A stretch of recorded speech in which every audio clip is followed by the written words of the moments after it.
ковид цар тахлын энэ нөхцөл байдал болон боловсрол шинжилгээний яамнаас барьж байгаа чиглэлийн дагуу бид оюутнуудаа сургалтын төлбөрийг төлөх боломжийг уяатан явуулж байна. Сургалтын төлбөрийн 50%-ийг аваад хичээлд суулгаж байна. Мөн шинэ оюутнууд бол 100% төлж ээж ордог байсан шүү дээ. Энэ жилийн үед бол бид нэр өрөө үнэхээр боломжгүй бол 50% төлөө. Тэгээд таныг оюутан болсны чинь батлагдлаа сургалтын суулгая гэсэн юм байна. Хичээл сонголт болон бусад зүйл дээр сургалтын төлбөрөөр барьцаалаа тийм үү ийм асуудал бол огтхон шарахгүй байгаа шүү. Дундаж шинжилгээний технологи сонор дундаж нэг кредит өгөөл 82,000 төгрөг байгаа. За курсээс хамаардаг. За энэ жилийн үед бол нэгдүгээр курсын оюутнуудын сургалтын төлбөр болон бус курсын төлбөр бол угаасаа нэмэгдээгүй. Бид нэг жилсэгч нэг ч оюутныг бол ээлдэг байх гэсэн чиглэлээр бол ялангуяа бүгдийн сургуулийн захирал дэд захиалууд бол үүрэг даалгавар өгдөг. Тэрний дагуу бол аль болохоор уяатан авах ийм асуудал байгаа. За шинээр ирсэж байгаа оюутны үед бол манайхан даавал мэдж байгаа 2 кредитийн төлбөр төлөөд баталгаажуулаад хичээл сонгалтаа явна. За өнгөрсөн жилүүдийн сургалтын төлбөрийн үлдэгдэлтэй 2000 гаруй оюутан байна. За эдгээр оюутнуудтай одоо ярилцаад энэ хичээлийн жилээс өмнө энэ төлбөрийг төлөвлөхгүйгээр тэг бичлэг хийгээд хичээл сонгох баталгаажуулах тийм боломжоор бол хангаж өгч ажиллаж байгаа. За энэ хичээлийн жилийн хувьд за боцолтгүй тэргүүл чиглэлээр сурч байгаа оюутнуудын хувьд бол хэрвээ төлбөрөө төлөх боломжгүй бол тэр оюутнуудаас ямар нэгэн сургалтын төлбөр урьдчилан авахгүйгээр хичээлээр сонгох баталгаажуулах боломжийг бол хангаад явж байгаа.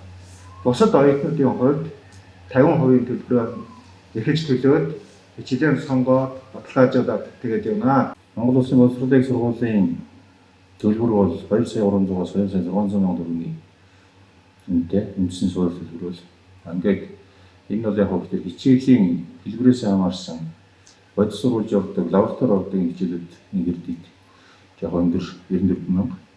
Лекцийн одоо хичээл онлайн семинар энэ хичээлүүд бол 78 мянга төгрөг. Тэгээд дундчид нь шатлал байгаа практик давталтай хичээлүүд бол 86 мянга төгрөгийн 3 шатлалаар сургалтын төлбөрөөр сонголтоос хамаарч төлөгддөг байгаа.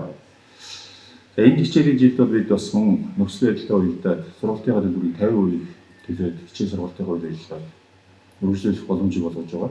Ер нь оюутны хичээл сонголтын журмаар аваад тухайн удиралд сонгосон кредитийн төлбөрийг тухайн удиралдаа хичээл хэлхээс өмнө төлөх ёстой байдаг. Гэвч сүүлийн 2-3 жил бид нэг ковидтай холбоотойгоор оюутны яг өөрсдийнх нь нөхцөл бололцоонд одоо тохирсон тийм одоо гэрээ хэлцэг бол хийж ирсэн. Оюутнууд яг өөрсдийнхөө төлбөр төлөх бололцоотой хугацааг одоо 100 мянган төгрөгөөр ч хамаагүй тэгээд 1 сар 14 хоногийн хугацаатай ч хамаагүй яг график өөрийнхөө яг төлөх боломжтой хугацаагаар график гаргаад сургуулийн захиралтай бол гэрээ байгуулад одоо зохицуулт хийж явж байгаа. Гэвч бол яг энэ оюутан өөрсдийнхөө гаргасан графикын дагуу төлбөр бол төлөлт бол зарим тохиолдолд хийгдээгүй. Оюутны төлбөрийн авлага бол маш одоо ихээр бол хөрөнгөлөгдсөн. Сүүлийн 3 жил бол хөдөө аж ахуйн хувьд сургалтын төлбөрний дээгүүр явж байгаа. Энэ жилийн хувьд бол өнгөрсөн жилийн мөрдөжсэн тарифнаас нэг төгрөгийн төрөө гаргахгүйгээр сургалтын төлбөрийг тооцоод явна. Аль болох оюутнуудад санхүүгийн дарамт учруулахгүйгээр хувааж төлөх боломжийг олгож байгаа. Эхний семестрийн төлбөрийг 50% төлж болно. За ер нь бол ихэнх сургуулиуд бол 2 семестртэй хавар намрын гэсэн 2 семестртэй байдаг. Хан семестртэй төлбөрийг төлөөд хамгийн гол нь оюутнууд хичээл сонгож байгаа хэдэн кредитийн хичээл сонгосон тэр кредитийн хэмжээгээр төлбөрөөр төлөөд болж байгаа шүү дээ. Хөдөө аж ахуйн сургуулийн бол бүр 4 удирдлагатай удирдлагын системээр ажилладаг. Удирдлага болгондоо төлбөрөөр төлөх өдрөөр бараг 4 байгаа гэсэн бас тийм боломжтой байна.